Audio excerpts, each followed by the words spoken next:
Bom, gente, boa noite.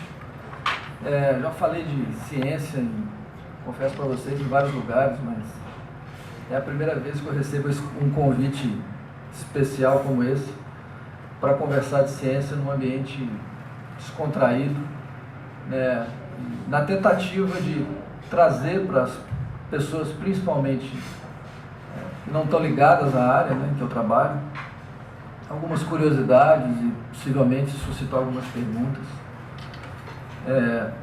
A maioria provavelmente não me conhece, então eu sou professor no departamento de biologia lá no ICB, trabalho com área biológica já há muitos anos, embora não seja biólogo de formação. Minha graduação foi em agronomia, eu sou engenheiro agrônomo de formação e depois caminhei na pós-graduação pela área de genética e vim para Juiz de Fora, não me formei aqui, né? Vim para Juiz de Fora no início dos anos 2000, onde eu comecei um trabalho aqui nessa área. E quando a gente fala de genética e quando a gente fala de evolução, evolução talvez um tema muito mais próximo da maioria das pessoas, né? Quem não conhece a teoria da seleção natural de Darwin, né? E quando a gente fala de genética e evolução, a gente pode pensar numa academia estrito sensu, né, rígida, com todos os seus conceitos que a gente desenvolve na universidade, mas a gente pode pensar também numa genética e evolução de uma forma bastante ampla, que principalmente depois do advento do sequenciamento do genoma humano, né, quer dizer, conhecer todo o que compõe, né, o núcleo das nossas células, quer dizer, o que faz tudo funcionar, isso tomou uma outra dimensão, né? Então, assim, historicamente, né, a história da genética começa lá em 1900, por aí, quando alguns pesquisadores redescobriram o trabalho do famoso Mendel, né? Quem não ouviu falar do Mendel, né, até o ensino médio, a gente ouve falar bastante dele. E é curioso isso, eu estava essa semana pensando sobre a matemática, e com o Mendel acontece mais ou menos o que acontece com a matemática, né? A matemática é uma das áreas da ciência em que dificilmente o que foi descoberto é desbancado por algo novo. O conhecimento da matemática ele é cumulativo, né? Então, tudo que forma a base da matemática, ela não muda há muitos e muitos e muitos anos, né? A gente tem pesquisadores famosos, né? Newton precisou inventar o cálculo para provar o que ele queria e até hoje se usa o cálculo diferencial integral nas universidades. Por que eu estou falando isso? Porque a história da genética tem essa etapa, né? O que o Mendel descobriu lá no início do século, quando as pessoas se questionavam, né, sobre como que as características eram transmitidas de uma geração para outra. Vocês já devem ter visto em exposição agropecuária, ou quem tem alguma familiaridade com a área rural, ou mesmo quem trabalha com animais domésticos, faz cruzamentos de animais domésticos, já deve ter ouvido falar a expressão meio sangue, ou puro sangue, ou 3/4 de sangue. Isso é muito utilizado, né, na área animal.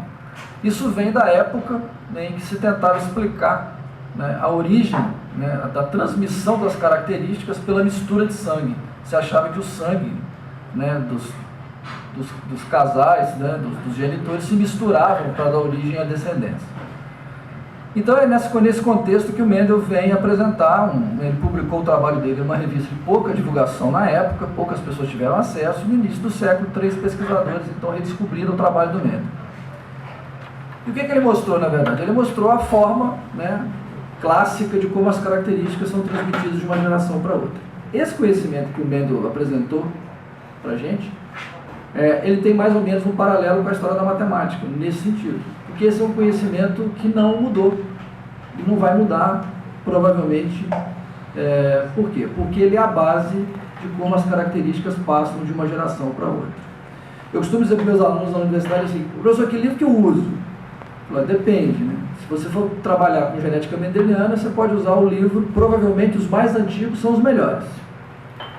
Quando você pega os livros mais novos, eles não abordam o assunto com tanta propriedade quanto os mais antigos.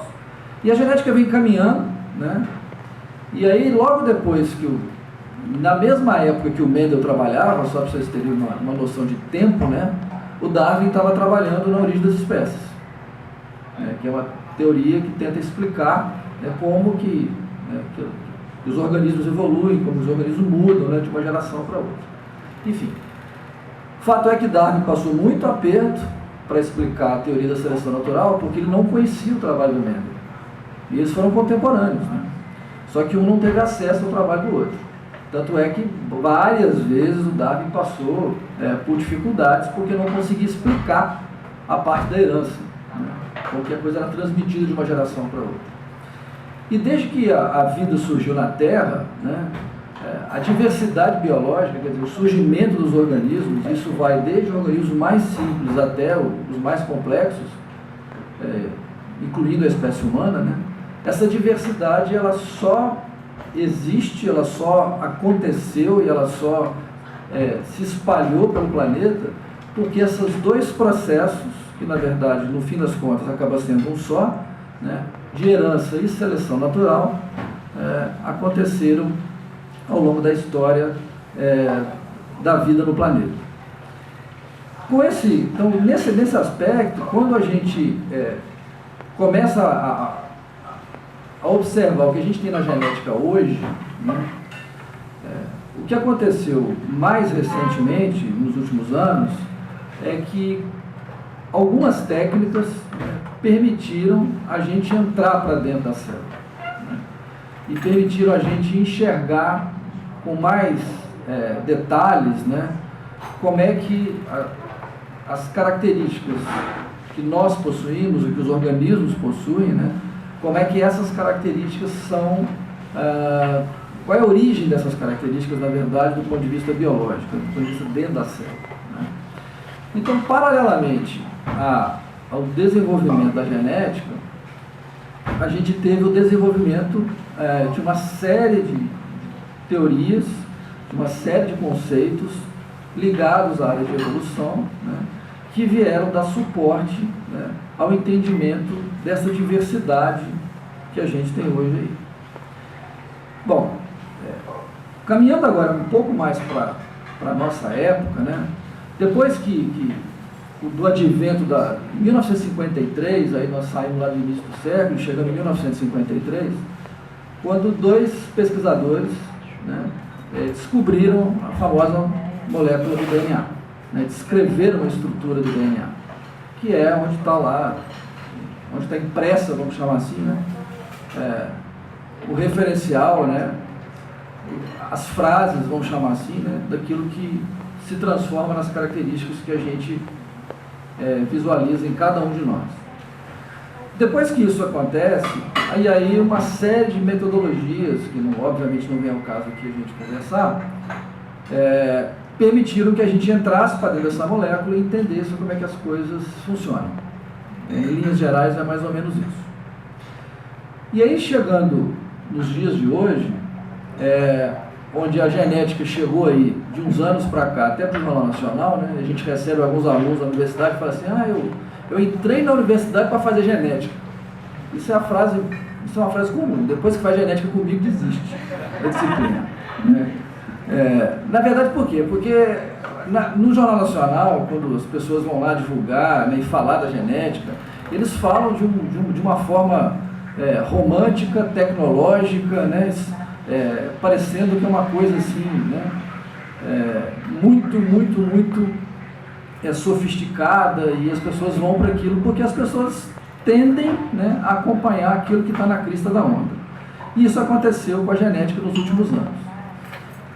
E, na verdade, quando eu faço essa brincadeira, que depois que as pessoas fazem genética comigo, elas desistem, não é 100% delas, mas algumas delas desistem, porque, na verdade, esse lado mais científico não é passado, obviamente, nos momentos de divulgação científica. E quando eles percebem como é que a coisa funciona, aí muitas vezes eles entendem que esse talvez não seja o caminho deles. Mas trazendo essa questão, então, da possibilidade de se entender melhor como que a genética funciona, a gente poderia pensar em algumas áreas de aplicação. Então, pegando um pouco da introdução que o Lucas fez aqui, a gente poderia pensar em algumas áreas de aplicação. Então, por exemplo, a gente poderia dividir, bem grosseiramente falando, assim, na área de plantas, na área de animais e na área humana, né? Para não falar dos micro-organismos aqui. E em cada uma dessas áreas, o conceito, né, os conhecimentos de genética e evolução tem muito mais a ver com a gente do que a gente pode imaginar. Então, quando vocês vão pensando, por exemplo, na área de plantas e animais, pensando em produção de alimento, por exemplo. Quando vocês vão ao supermercado, quando uma pessoa vai ao supermercado, né, e adquire, resolve comprar, por exemplo, um frango congelado, vocês podem ter certeza de que esse frango que vocês estão adquirindo no supermercado, ele passou por um processo de melhoramento genético, né, que nada mais é do que a tentativa de fazer com que ele produza mais carne num tempo mais curto. Então isso faz com que a pessoa, obviamente que o produtor, tenha mais lucro com aquilo que ele está produzindo. Quando a gente pensa em produção, todo mundo vai para o supermercado e compra aquela latinha de milho, né? Então, quando você pensa naquele milho que a gente compra no supermercado, a situação não é diferente, né? Eu costumo brincar e contar para os meus alunos uma história, né? Assim, não é bem uma história, mas é um fato comum, né, nessa área, por exemplo, né, em que as empresas dominam o comércio de sementes, né? Para o produtor de milho, ele precisa colher na mesma época, as plantas precisam ter a mesma altura, isso precisa estar sincronizado no campo para que ele possa mecanizar isso, né? Então, quando a gente faz esse material que vai para o campo, né, lá na fazenda, para produzir esses grãos, esse material passou por um melhoramento genético para isso ter uniformidade. Então, tem uma série de coisas que a gente faz, né, que os pesquisadores fazem, para uniformizar esse material e para que ele possa, né, ser utilizado comercialmente. Tem uma série de problemas nisso, que a gente pode conversar depois, né, que obriga o produtor a comprar algumas sementes, né? Então essa é a história que faz parte do comércio envolvido por trás desse contexto que eu estou falando. Se a gente pensar não só na questão alimentícia, mas pensar em produção de medicamento, né, boa parte das drogas que a gente tem sintéticas, elas são baseadas em compostos de origem natural, né, que vêm das plantas, na sua imensa maioria. Alguns animais também, mas boa parte das plantas, que podem ser manipuladas em nível de laboratório, né, para que essa produção seja aumentada de acordo com o interesse daquele material. Isso para falar um pouco da aplicação da genética, né, nas plantas e nos animais, que tem muito a ver com a questão da produção. A gente pode pensar em animais domésticos utilizados, por exemplo, cavalos, cães, esses animais que são comercializados, e muitas vezes por altas cifras, né? Todo esse material, para que você tenha acesso a um animal, né, que eles chamam de um animal puro, né? O animal da raça, ele é puro daquela raça em específico. Isso faz com que tenha que ter um trabalho por trás disso, para que esses cruzamentos possam acontecer e você atinja aquele objetivo que você quer, sem correr o risco de consanguinidade, né, que é o acasalamento entre animais que têm o mesmo tipo sanguíneo, o mesmo grau de consanguinidade. Passando um pouco aí dessa aplicação, né, da área de plantas e animais, para a gente não se alongar muito, né, estou tentando dar um panorama geral, para que a gente possa despertar talvez a curiosidade de alguém das diferentes áreas. A gente poderia pensar, por exemplo, na questão de variação que tem na espécie humana, né, e as diferentes reações que cada ser humano tem, por exemplo, a uma doença ou, por exemplo, a um medicamento. Fica essa diferença, né, na verdade é porque nós, na nossa imensa maioria dos casos, com exceção dos gêmeos, que são gerados a partir, chamados genes univitelinos, né, a partir de uma única célula ovo, com exceção deles, ninguém aqui é igual a ninguém. E a chance de a gente encontrar alguém igual a gente do ponto de vista genético é praticamente nula. Então isso faz com que a composição, né, genética de cada um de nós faça com que esse embaralhamento, né, das características dos que a gente chama de genes, né, eles se expressem de forma diferente e, consequentemente, as reações também são diferentes, né? Então, você dá um medicamento para uma pessoa, ela apresenta um determinado efeito. Você dá o mesmo medicamento com a mesma dose para outra pessoa e o efeito é diferente. Da mesma forma, eu me lembro que quando, questão de uns 6 ou 7 meses atrás, veiculou-se na televisão, né, a ideia de que havia se descoberto, né, um gene para a obesidade, né, ou seja, que a obesidade a partir dali estaria resolvida. Na verdade, não vai estar resolvido, né, porque essa variação que eu estou conversando com vocês com relação aos medicamentos e tal, a gente pode extrapolar para outro nível de variação, né? Tem características na gente que são determinadas por apenas um gene, e tem características que são determinadas por vários genes. Altura, por exemplo, né? São vários genes. Obesidade, felizes ou tristes, são vários genes, o que dificulta muito o processo de você descobrir efetivamente qual é o gene responsável pela obesidade, porque na verdade são muitos genes. Então, quem disser que descobriu um gene, não descobriu. Pode ter descobrido um entre os centenas, nem se sabe quantos são envolvidos na obesidade. Então, quando a gente fala de variação, essa variação ela é proporcionada pelos acasalamentos que existem na natureza, de forma geral, entre animais e plantas, né, e entre os casamentos na espécie humana. Obviamente, quanto mais distante geneticamente nós formos um dos outros, mais variação nós vamos provocar.